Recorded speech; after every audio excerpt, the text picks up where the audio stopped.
Assalamualaikum, saya Fatimah Azhara binti Muhammad.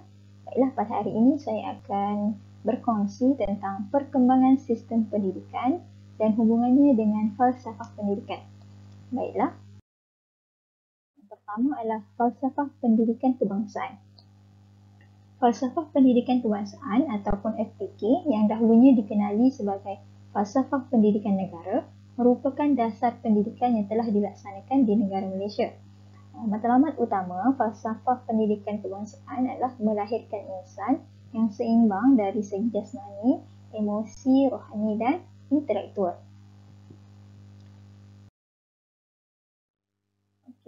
Terdapat beberapa elemen dalam falsafah pendidikan kebangsaan.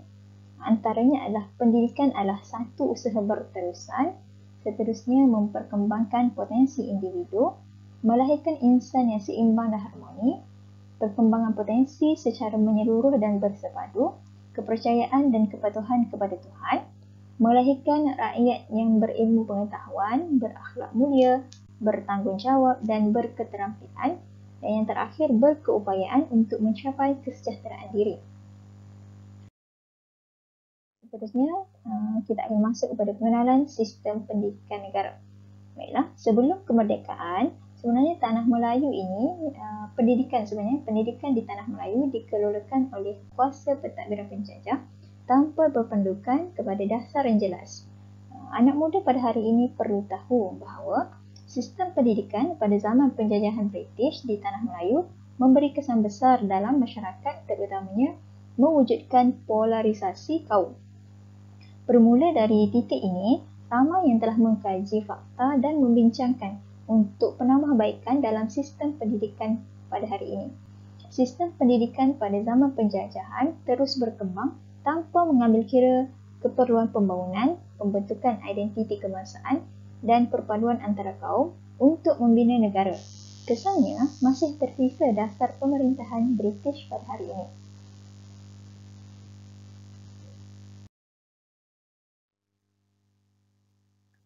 Sejarah sistem pendidikan di Malaysia. Terdapat 3 sejarah sistem pendidikan, antaranya sebelum kedatangan British, semasa kedatangan British dan selepas kemerdekaan. Baiklah, kita akan pergi satu-satu. Yang pertama adalah sebelum kemerdekaan. Sebelum tanah Melayu mencapai kemerdekaan, sistem pendidikan ini tidak memupuk semangat cinta kepada tanah air. Sebaliknya, sistem pendidikan ketika ini memberi tumpuan kepada taat setia rakyat pendatang dan keturunan mereka kepada negara asal. Selain itu, matlamat utama sistem pendidikan pada ketika ini adalah untuk mencapai dasar pecah dan perintah yang dilaksanakan untuk memberi pendidikan kepada segolongan rakyat yang boleh memenuhi keperluan tenaga dan ekonomi mereka. Sebelum merdeka ini terdapat beberapa sistem yang dilaksanakan, antaranya sistem pendidikan pondok, sistem pendidikan peninsular, laporan CISME, laporan Barnas, laporan Fenwu, ordinan pelajaran dan penyata razak. Yang pertama, sistem pendidikan pondok. Merujuk kepada konsep asas, sekolah pondok merupakan sebuah institusi pendidikan tradisional Islam yang banyak diamalkan di Indonesia, Selatan Thailand dan Malaysia. Sebenarnya sistem pendidikan yang diamalkan adalah berteraskan pengajian ilmu Islam. Sistem pendidikan pondok ialah pengurusan yang terawal dilaksanakan. Sistem ini ditakbir secara tidak formal oleh ilmuwan agama Islam. Sistem pendidikan ini juga berlaku di tempat-tempat ibadah seperti surau dan madrasah.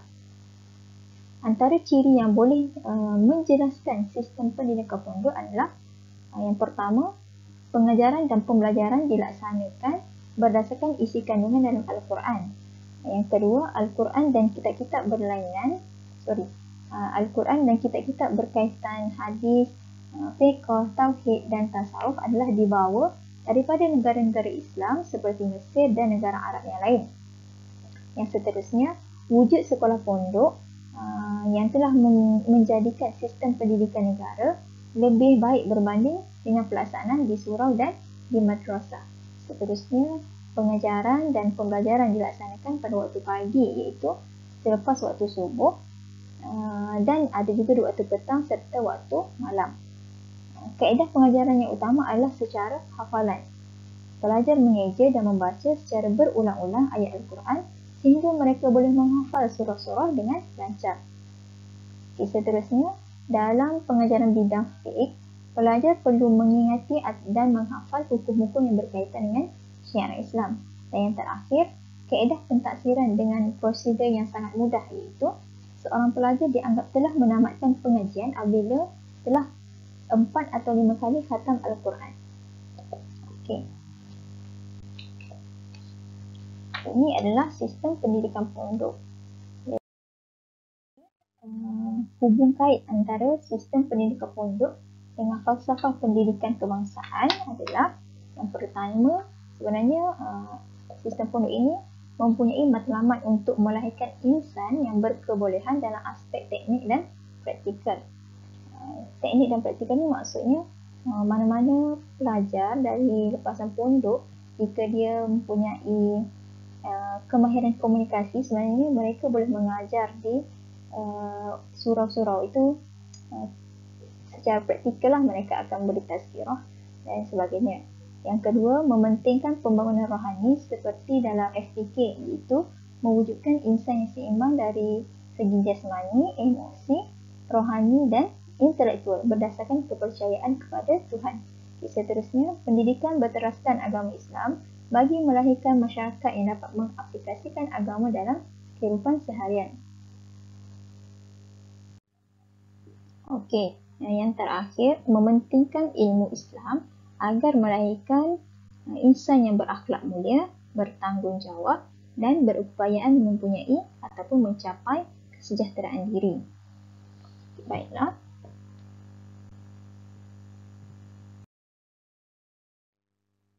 Seterusnya adalah sistem pendidikan vernacular.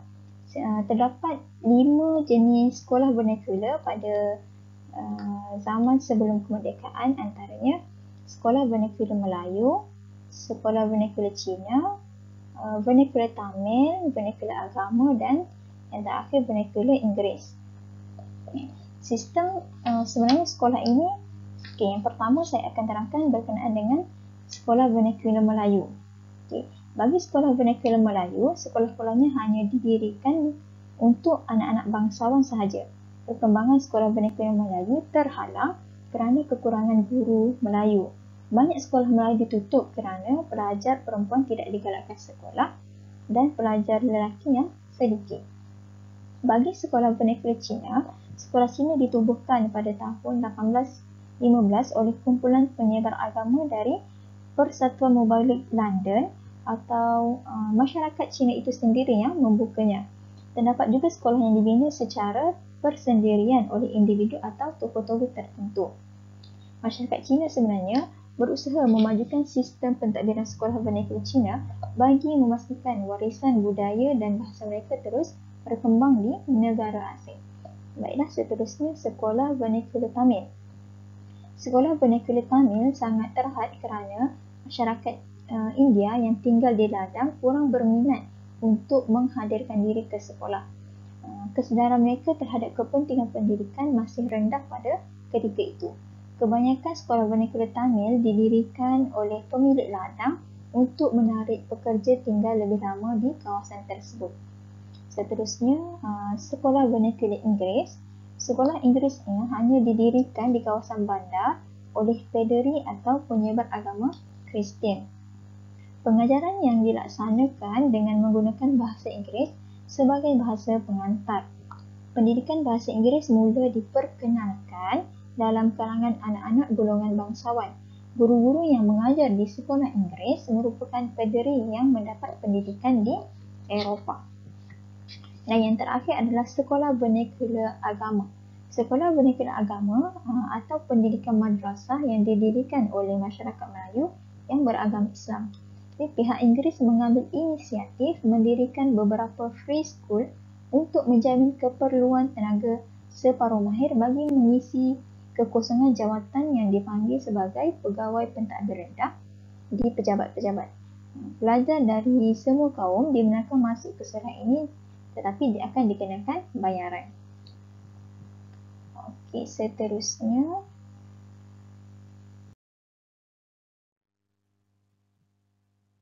laporan Chessman 1946. Okey. Dalam catatan sejarah, laporan Chessman ini disediakan oleh H.R. Chessman, iaitu seorang timbalan pengarah pendidikan pada tahun 1938. Laporan Chessman ini merupakan cadangan kepada perubahan pertama untuk polisi pendidikan di bawah Malayan Union atau kita panggil MU. Tujuan laporan ini untuk membina semula sistem pendidikan bagi menjamin setiap jenis sistem sekolah itu dapat diperkembangkan sepenuhnya. Sebenarnya laporan ini juga ialah rancangan penyusunan semula sistem pendidikan di Tanah Melayu. Laporan ini dihasilkan sebagai langkah pemulihan oleh pihak Inggeris untuk membina semula sistem pendidikan di Tanah Melayu selepas 5 tahun dalam sistem pemerintahan Jepun.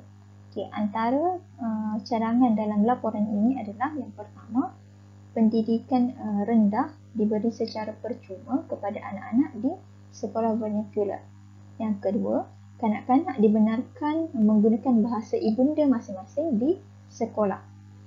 Okay, seterusnya adalah mata pelajaran sains dimasukkan dalam sukatan pelajaran. Okay, yang keempat, menambah sekolah pertukangan dan memperbaiki kurikulum bagi sekolah vernacular.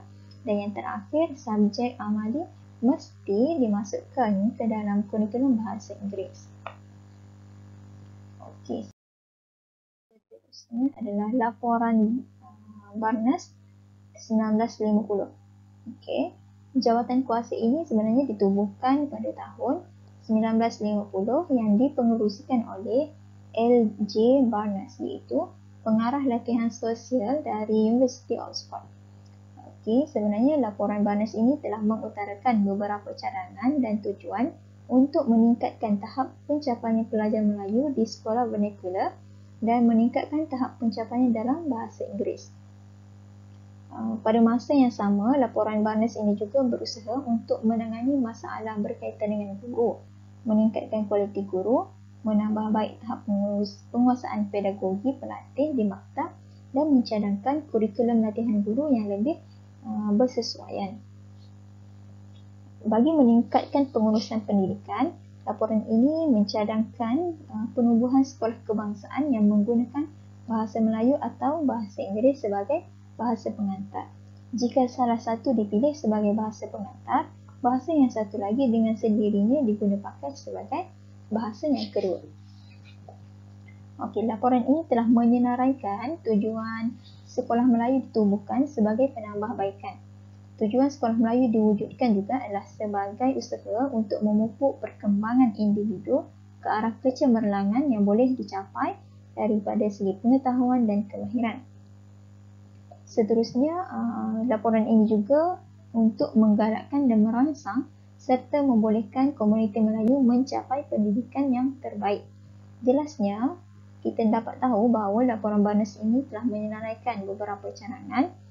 Antaranya adalah matlamat pendidikan perlu membentuk identiti bangsa. Yang kedua, semua sekolah vernacular dibubarkan dan digantikan dengan sekolah kebangsaan. Sekolah kebangsaan perlu menggunakan sama ada bahasa Inggeris atau bahasa Melayu sahaja sebagai bahasa pengantar. Yang keempat, kanak-kanak yang berumur 6 hingga 12 tahun mesti menerima pendidikan di sekolah kebangsaan secara percuma.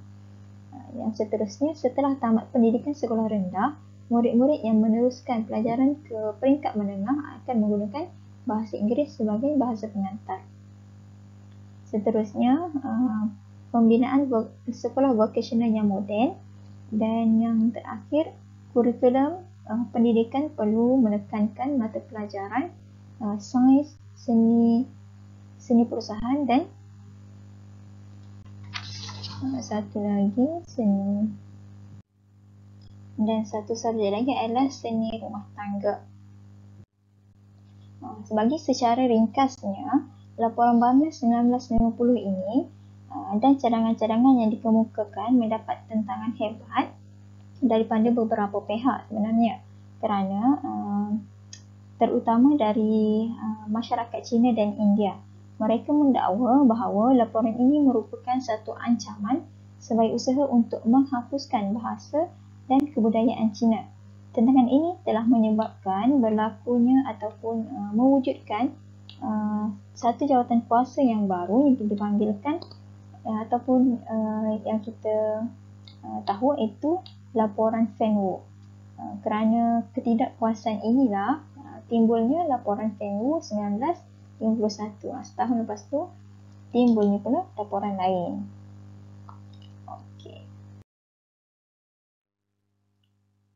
Okey, ini adalah hubung kait laporan Barnes dengan falsafah pendidikan kebangsaan. Yang pertama, meningkatkan mutu pendidikan sekolah dengan mewujudkan latihan perguruan kepada guru. Seterusnya, melahirkan rakyat yang berilmu, pengetahuan, memperkembangkan lagi potensi individu seperti mana yang digariskan dalam falsafah pendidikan kebangsaan. Dan yang terakhir adalah dalam laporan Barnes juga mencadangkan penubuhan maktab perguruan bagi meningkatkan kualiti guru. Okey, seterusnya laporan Fenwu 1951. Okey. Laporan Fenwu ini memberi tumpuan kepada sekolah-sekolah Melayu. Okey, sebenarnya sebelum saya masuk kepada laporan Fenwu ini, okey, laporan Barnes 19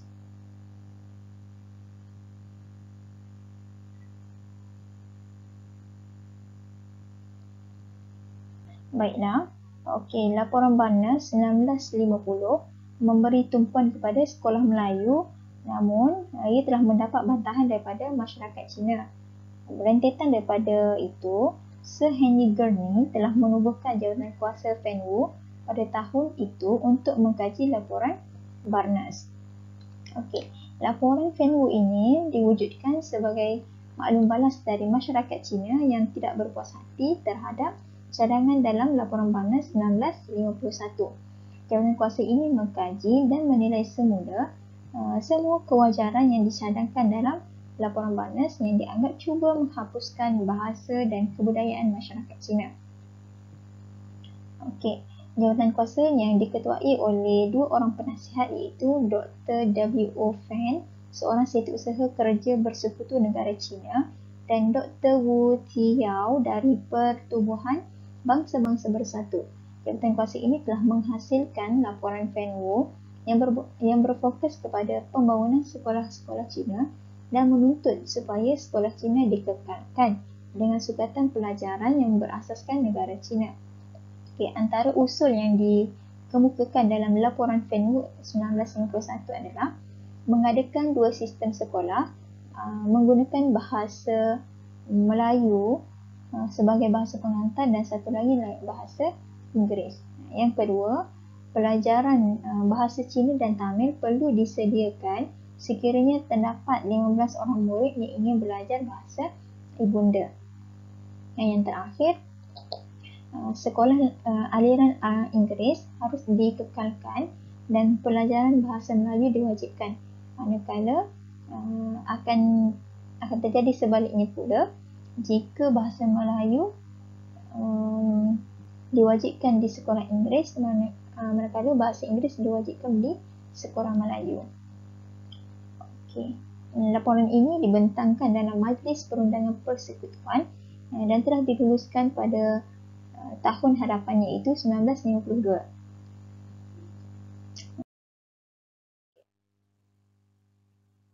Seterusnya kita pergi kepada Ordinan Pelajaran 1952. Okey. Ordinan ini dibentangkan pada September 1951 dan beberapa perkara yang tidak dipersetujui oleh masyarakat Melayu. Satu jawatan kuasa khas ditubuhkan bagi membincangkan perkara, antaranya adalah penggunaan bahasa Melayu dan bahasa Inggeris dilaksanakan secara berperingkat. Penggunaan 3 bahasa di sekolah iaitu Cina dan Tamil adalah secara beransur-ansur, menghadkan bilangan murid untuk masuk ke sekolah dan penubuhan sekolah menengah vokasional. Oleh itu, jawatan kuasa ini telah mengesyorkan cadangan yang kemudiannya diluluskan ataupun dikenali sebagai Ordinan Pelajaran 1952 yang mengandungi cadangan daripada laporan Barnes dan laporan Van Wu. Dalam laporan ini telah menetapkan sekolah kebangsaan. Jawatan kuasa ini telah mengesyorkan cadangan yang kemudian diluluskan dan dikenali sebagai Ordinan Pelajaran 1952 yang mengandungi cadangan daripada laporan Barnes dan laporan Van Wu. Dalam ordinan ini menetapkan sekolah kebangsaan sebagai corak sistem kebangsaan atau sistem persekolahan di Tanah Melayu. Ordinan ini mencadangkan 4 cadangan, antaranya penubuhan 2 jenis sistem persekolahan iaitu sekolah yang menggunakan bahasa Melayu sebagai bahasa pengantar dan satu lagi bahasa Inggeris sebagai bahasa pengantar.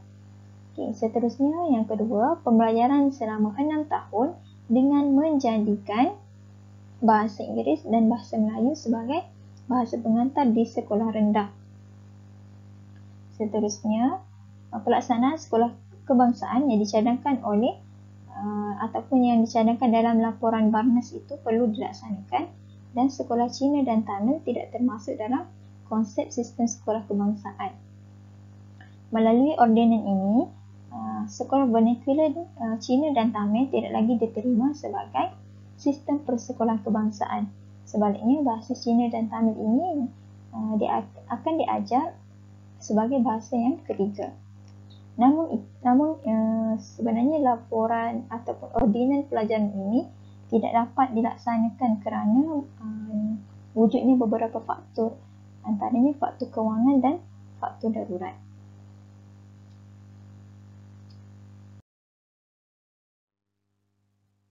Seterusnya ada penyata razak. Penyata razak adalah merupakan cadangan yang dikemukakan oleh satu jawatan kuasa yang dilantik oleh kerajaan dan dipengerusikan oleh Menteri Pendidikan pada waktu itu. Waktu itu adalah Menteri Pendidikan adalah Tun Abdul Razak Husin. Antara tujuan laporan ini dilaksanakan adalah menjadikan bahasa Melayu sebagai bahasa kebangsaan, memenuhi keperluan negara yang merdeka dan mengembangkan sistem pendidikan, melahirkan perpaduan antara kaum, merapatkan jurang perbezaan antara kaum di Tanah Melayu, mewujudkan sistem pengurusan pendidikan yang lebih cepat dan berkesan, menyediakan kemudahan pelajaran yang mencukupi, mewujudkan masyarakat yang berdisiplin dan terlatih dan progresif.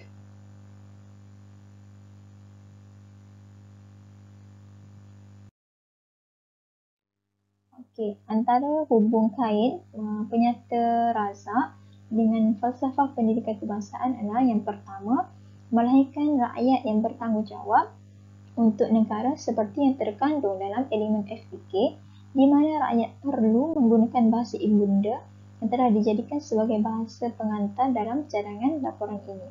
Yang kedua, berdasarkan cadangan Datuk Abdul Razak dalam menggabungkan semua sekolah menjadi satu jenis sekolah kebangsaan adalah berkait dengan elemen FPK yang mementingkan untuk mengeratkan hubungan antara kaum agar negara kekal aman. Dan yang terakhir, terdapat elemen FPK yang berkaitan dengan laporan ini iaitu penubuhan satu jenis co-curriculum yang bercorak kebangsaan.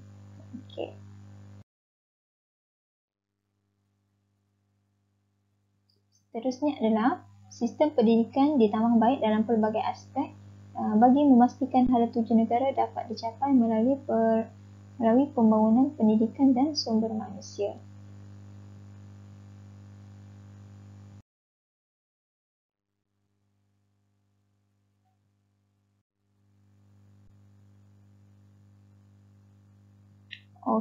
Seterusnya kita akan ke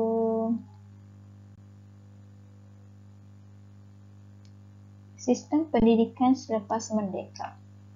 Pada tahun 1957, dan tahun-tahun perjuangan mendapatkan kemerdekaan telah menimbulkan kesedaran dalam kalangan pemimpin dan rakyat untuk memupuk semangat kemerdekaan antara bangsa Melayu, Cina dan India. Okay. Beberapa perkembangan sistem pendidikan yang berlaku pada selepas kemerdekaan adalah yang pertama, laporan Rahman Talib, yang kedua, Akta Pendidikan, laporan Aminuddin Baki, laporan Jawatan Kuasa Kabinet dan Akta Pendidikan. Yang pertama adalah laporan Rahman Talib. Setelah negara mencapai kemerdekaan pada 31 Ogos 1957, sistem pentadbiran dan sistem pendidikan berkembang mengikut acuan tersendiri. Dasar pendidikan dalam Ordinans Pelajaran 1957 telah disemak dan termaktub dalam Akta Pelajaran 1961. Laporan Rahman Talib yang diperakukan dalam Akta Pendidikan mengandungi beberapa carangan dalam laporan razak dengan tujuan untuk menyatukan kaum di Malaysia. Antara carangan yang ada dalam laporan ini adalah titik permulaan ke arah pelaksanaan bahasa Malaysia sebagai bahasa pengantar, mewujudkan sistem peperiksaan persekolahan yang sama walaupun berlainan bahasa di peringkat rendah dan menengah, memberi penekanan kepada pendidikan teknik dan vokasional untuk memenuhi keperluan tenaga mahir, dan yang terakhir memberi penekanan kepada pendidikan moral dan keagamaan untuk keperluan kerohanian sebagai teras. Antara hubung kait laporan Rahman Talib dengan falsafah pendidikan kebangsaan adalah yang pertama, berpotensi dan berkebolehan individu perlu dikembangkan. Hal ini dapat dilihat dalam penyata Rahman Talib yang bercadang untuk memajukan pendidikan teknik dan vokasional. Yang kedua, pendidikan teknik dan vokasional ada menekankan mengenai kemenjadian murid dari segi kemahiran dan ilmu dalam meningkatkan lagi motivat ataupun produktiviti individu. Yang terakhir, terdapat elemen FPK yang berkaitan dengan laporan ini, iaitu menekankan potensi dan kebolehan individu serta FPK itu sendiri agar dapat lahirkan insan yang berkemampuan dalam segi jasmani, emosi, rohani dan intelektual. Seterusnya adalah Akta Pendidikan Kebangsaan. Akta ini sebenarnya merupakan undang-undang pendidikan yang bersifat kebangsaan dan dikuatkuasakan di Malaysia. Akta ini wujud dengan asas cadangan yang dibawa oleh laporan razak dan laporan Rahman Talib. Laporan ini menggariskan sistem persekolahan yang seragam, penggunaan bahasa kebangsaan sebagai bahasa pengantar dan sistem peperiksaan yang sama.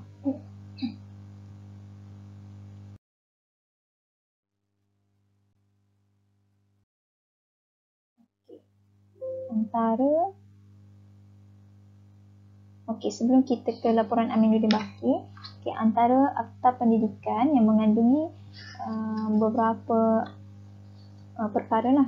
Antaranya adalah penegasan kepada pendidikan asas membaca ataupun 3M, penegasan kepada pendidikan kerohanian yang kukuh, penegasan kurikulum, pendidikan menengah atas melalui 2 jurusan iaitu akademik dan vokasional, peluang melanjutkan persekolahan dari 9 ke 11 tahun dan melicinkan tata cara pengurusan pelajaran dan meningkatkan kualiti pelajaran yang keseluruhannya.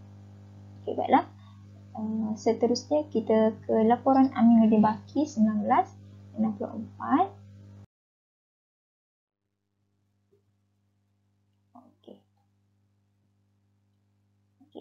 Aminuddin Baki merupakan wakil yang dilantik untuk menganggotai semua jawatan kuasa yang terlibat sebagai penggubal, meminda dan menghapuskan undang-undang berkaitan dengan sistem pendidikan.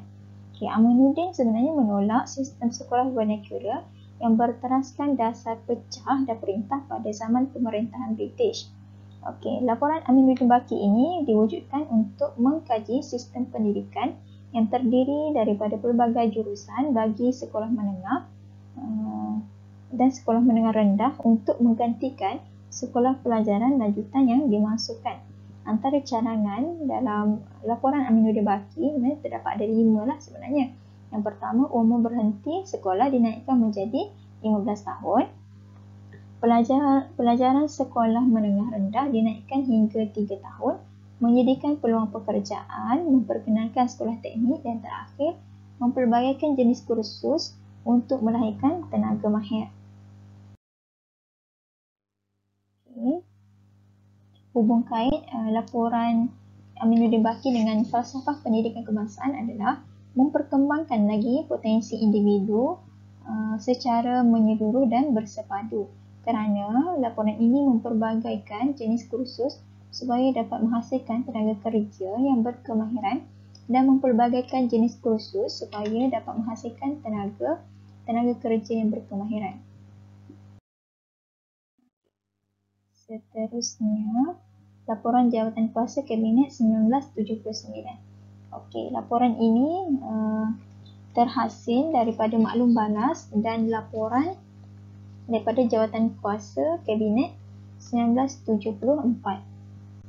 Okey, pembentukan Jawatan Kuasa Kabinet ini pada awalnya adalah kerana berlaku peristiwa rusuhan kaum pada 13 Mei 1969. Pembentukan rukun negara dan pelancaran dasar ekonomi baru. Pada September 1974, satu jawatan kuasa kabinet ditubuhkan dengan dipengerusikan oleh Tun Dr. Mahathir selaku Menteri Pelajaran waktu itu.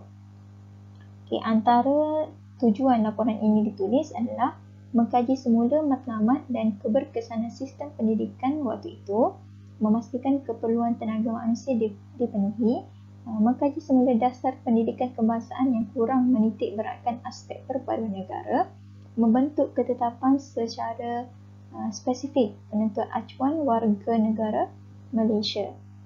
Okey, jelasnya di sini laporan Jawatan Kuasa Kabinet ini berperanan lebih menyeluruh dalam hal perpaduan, pengeluaran sumber manusia dan pembentukan kepribadian insan. Dasar ini telah diisytiharkan secara rasmi pada tahun 1998 melalui falsafah pendidikan negara. Antara hubung kait laporan Jawatan Kuasa Kabinet dengan falsafah pendidikan negara adalah melahirkan rakyat yang berakhlak mulia, yang bertanggungjawab dan rakyat yang berketerampilan. Kerana laporan ini memastikan sistem pelajaran memenuhi matlamat negara ke arah melahirkan masyarakat yang bersepadu, berdisiplin dan terlatih.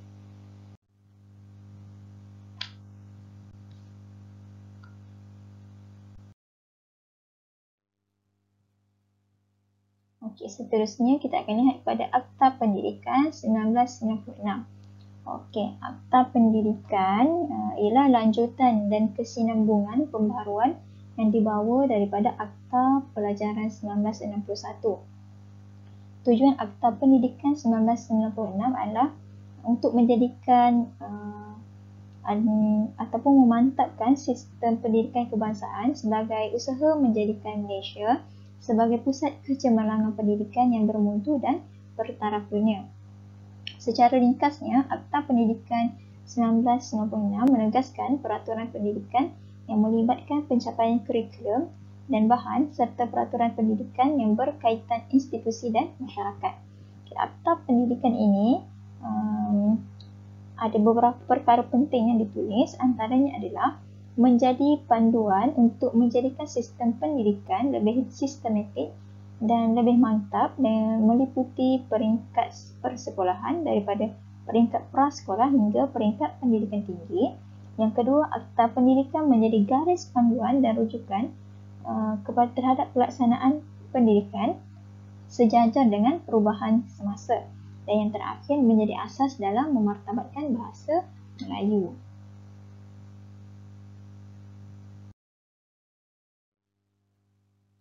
Okey, seterusnya kita akan ke pendidikan pada masa kini. Okey, konteks pendidikan pada masa kini memerlukan pengisian yang sentiasa relevan dan fleksibel untuk menyesuaikan dengan perubahan keperluan literasi, teknologi maklumat dan komunikasi.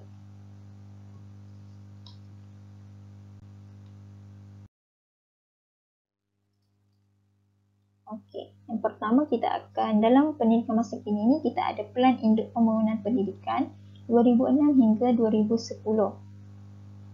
Okey, pendidikan berkualiti untuk semua menjadi agenda utama Kementerian Pendidikan Malaysia. Okey, Pelan Induk Pembangunan Pendidikan ataupun PIPP termaktub dalam Rancangan Malaysia ke-9 yang telah dilancarkan oleh Perdana Menteri waktu itu iaitu Datuk Seri Abdullah Haji Ahmad Badawi pada 16 Januari 2007 di Pusat Konvensyen Antarabangsa Putrajaya. Okey. Dalam Pelan Induk Pembangunan Pendidikan ini terdapat beberapa misi ataupun teras, iaitu teras pertama dan teras kedua. Antara teras pertamanya adalah meningkatkan keupayaan pengetahuan dan inovasi negara serta memupuk minda kelas pertama, dan yang kedua menangani masalah ketidakseimbangan sosioekonomi yang berterusan secara membina dan produktif.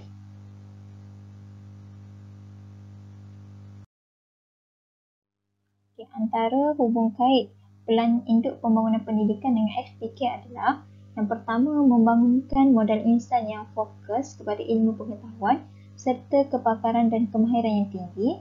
Yang kedua, kemahiran komunikasi berkesan, berfikir secara kreatif dan kritis serta menggunakan ICT sebagai pembelajaran sepanjang hayat dan mempunyai nilai tinggi yang berupaya menjadi pemimpin yang berkesan dalam keluarga dan masyarakat. Dan yang terakhir, aspek-aspek tersebut berkait dengan elemen FPK, iaitu rakyat Malaysia yang dapat memberi sumbangan melalui latihan yang disediakan agar dapat meningkatkan produktiviti, kemahiran dan inovatif ke arah pembangunan negara.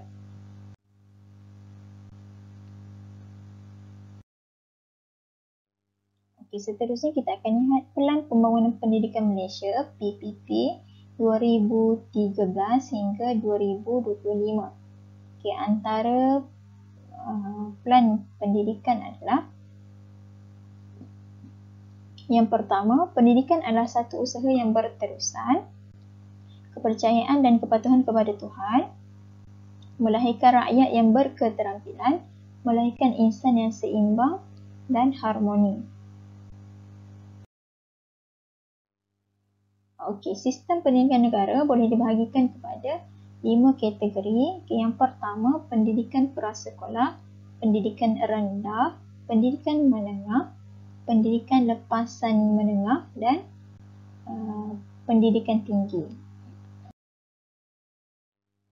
Okey, baiklah. Dari segi rumusannya, sejarah pendidikan negara menyaksikan evolusi ataupun perkembangan dengan catatan cabaran tersendiri yang perlu dijadikan iktibar ataupun sebagai pedoman kepada generasi pada hari ini. Tuntutan dan kehendak daripada pelbagai pihak ditangani secara harmoni dan direalisasikan dengan mengekalkan matlamat yang dihasratkan. Manakala perpaduan terus dipelihara dengan penambahbaikan dari masa ke semasa. Okey, insyaAllah itu sahaja daripada saya. Semoga perkongsian ini bermanfaat untuk semua. Sekian, terima kasih.